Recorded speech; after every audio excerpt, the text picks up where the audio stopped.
নমস্কার বন্ধুরা, আপনারা দেখছেন পারফেক্ট পলিটিক্স, সাদা বাংলা রাজনীতির কথা। বন্ধুরা, এই বাংলায় কি না দেখতে হবে। এই যে শেখ শাহজাহানের এলাকায় অস্ত্র উদ্ধার, সেই অস্ত্র উদ্ধারে যেটা দেখা গেল যে শেষ পর্যন্ত এনএসজি কমান্ডো নামানো হলো।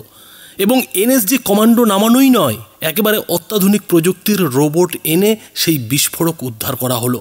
এদিন এই প্রথম হয়তো বাংলার বুকে এ ধরনের প্রযুক্তি ব্যবহার করা হলো। এই যে শেখ শাহজাহানের এলাকায় অস্ত্র ভাণ্ডার, সেই অস্ত্র ভাণ্ডারে কী ধরনের বিস্ফোরক থাকতে পারে যেটা কিনা এনএসজির কমান্ডোরা পর্যন্ত ভয়ে নিজেরা হাত দিচ্ছেন না। কোন পর্যায়ের বিস্ফোরক থাকলে পরে এনএসজি কমান্ডোরা এ ধরনের অত্যাধুনিক রোবটকে ব্যবহার করেন? মূলত আমরা এ ধরনের প্রযুক্তির ব্যবহার সেই আমেরিকার সঙ্গে যে আফগানিস্তানের যুদ্ধ, সেই আফগানিস্তানের যুদ্ধে কিন্তু দেখেছি। এবং সেখানে কিন্তু এই ধরনের রোবট ব্যবহার করে আমেরিকান সোলজাররা, আমেরিকান সেনারা কিন্তু বিস্ফোরক উদ্ধার করত, আচমকা কোনো বিস্ফোরণের ঘটনা থেকে নিজেদের বাঁচাতো।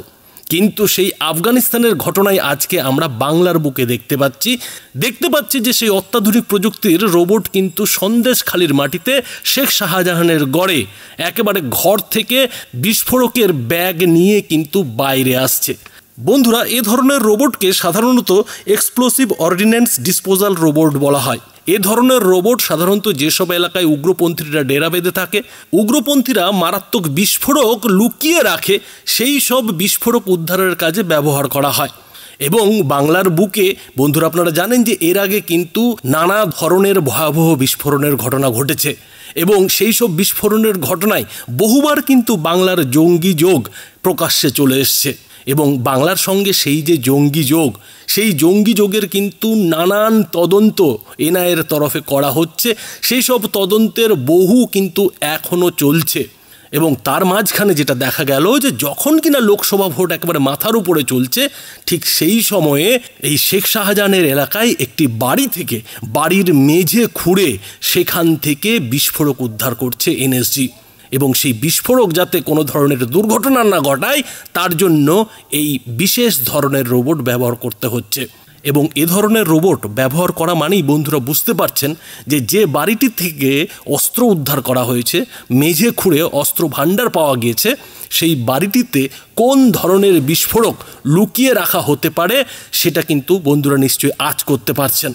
এবং এখান থেকেই যেটা প্রশ্ন জন্ম নিচ্ছে, নতুন করে যে প্রশ্নটা উঠছে যে এই বাংলা কতটা সুরক্ষিত। খোদ মুখ্যমন্ত্রী মমতা বন্দ্যোপাধ্যায় তো বিভিন্ন জনসভায় বারবার দাবি করেন যে এই বাংলার মতো নাকি সুরক্ষিত জায়গা আর কোথাও নেই। ভূভারত কেন, সারা বিশ্বের কোথাও নেই।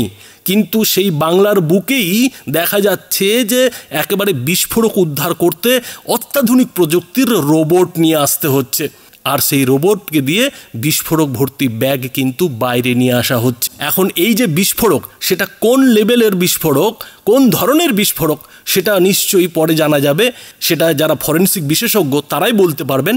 কিন্তু সেই ঘুরে ফিরে প্রশ্নটা কিন্তু একই জায়গায় থাকছে যে তৃণমূল নেত্রী তথা রাজ্যের মুখ্যমন্ত্রী মমতা বন্দ্যোপাধ্যায় যে দাবিটা করছেন, যে কথাটা বাংলার মানুষকে বোঝানোর চেষ্টা করছেন, সেই নিরাপদ বাংলা কতটা নিরাপদ সেটা নিয়ে কিন্তু প্রশ্ন উঠে যাচ্ছে।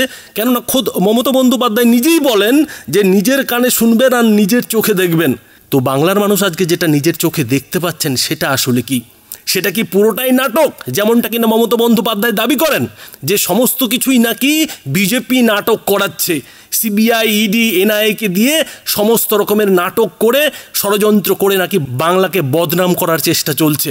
তাহলে কি এই অত্যাধুনিক প্রযুক্তির রোবট, এনএসজি সমস্ত কিছু এই বাংলায় এসে শেখ শাহজাহানের গড়ে এসে যে অস্ত্র ভাণ্ডার উদ্ধার করছে সেটাও কি নাটক? এর জবাব কিন্তু বাংলার মানুষ খুঁজছে। এবং একই সঙ্গে বাংলার মানুষের মনে এটাও প্রশ্ন উঠছে যে তলে তলে এই পশ্চিমবঙ্গ বারুদের স্তূপের উপর দাঁড়িয়ে নেই তো? বারুদের স্তূপের উপরে যে পশ্চিমবঙ্গ দাঁড়িয়ে রয়েছে সেটা নিয়ে কিন্তু এর আগে বহু বিতর্ক হয়ে গেছে, যেভাবে একের পর এক বিস্ফোরণ ঘটেছে। কিন্তু এদিন বিরোধী দলনেতা শুভেন্দু অধিকারী আরও একটি দাবি করেছেন। আর বন্ধুরা, আপনাদের এর আগের একটি ভিডিওতেই আপনাদের সেটা দেখিয়েছি। আর তাতে কিন্তু তিনি দাবি করেছেন যে এই বিস্ফোরক আরও বহু জায়গাতেই পাওয়া যাবে এবং সেই জায়গাগুলি কি সেটা কিন্তু শুভেন্দু অধিকারী স্পষ্ট করে বলে দিয়েছেন। একেবারে প্রকাশ্য সভায় কিন্তু জানিয়ে দিয়েছেন যে এই নেতার বাড়িতে গেলে আরও বিস্ফোরক উদ্ধার হবে। এখন শুভেন্দু অধিকারীর এই যে দাবি, সেই দাবির পর সত্যি সত্যি এনআইএ কিংবা এই এনএসজির কমান্ডোরা সেই সব বাড়িতে গিয়ে তল্লাশি করবেন কিনা সেটা পরের কথা। কিন্তু শুভেন্দু অধিকারীর এই দাবি যদি সত্যি হয়, তাহলে তৃণমূলের তরফে, তৃণমূল নেত্রী মমতা বন্দ্যোপাধ্যায়ের তরফে ফের যে সেই ভাঙা রেকর্ড বাজানো হবে, সে বিষয়ে কোনো সন্দেহ নেই যে বিজেপি নাকি সমস্ত কিছু ষড়যন্ত্র করছে। এখন এই ষড়যন্ত্রের তত্ত্ব দিয়ে কতদিন আর বাংলার সঙ্গে জঙ্গি যোগ, উগ্রপন্থীদের যোগাযোগের যে যোগ সাজস সেটা ঢেকে রাখা যাবে? কতদিন আর শাক দিয়ে মাছ ঢেকে রাখা যাবে? এর জবাব কি তৃণমূল নেত্রী মমতা বন্দ্যোপাধ্যায় দেবেন? বন্ধুরা, এ বিষয়ে আপনাদের মতামত কি তা অবশ্যই এই ভিডিওটির নিচে কমেন্ট বক্সে লিখে জানাবেন। ধন্যবাদ।